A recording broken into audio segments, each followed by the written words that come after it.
Bismillahirrahmanirrahim. Hadis yang ke-28 dari 40 hadis tentang keagungan Al-Quran dengan judul Al-Hafidhu lil-Quran Aulan Nasi bil Imamah. Penghafal Al-Quran merupakan yang terbaik untuk menjadi imam sholat.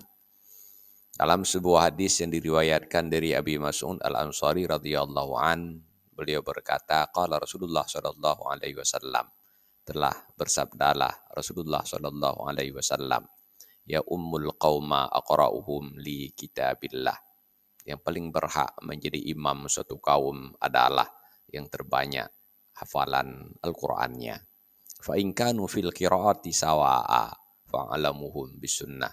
Bila dalam penguasaan Al-Quran jumlahnya sama, ukurannya sama, maka yang paling berhak menjadi imam adalah yang paling faham terhadap sunnah.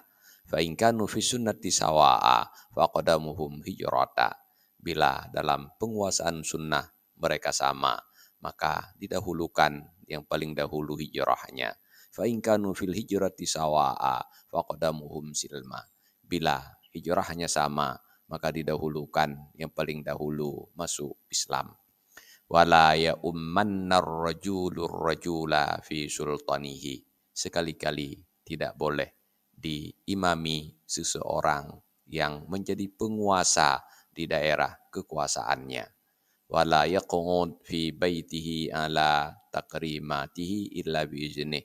Dan seseorang tidak boleh duduk di tempat kehormatan rumah seseorang kecuali sudah mendapat izin dari pemilik rumah.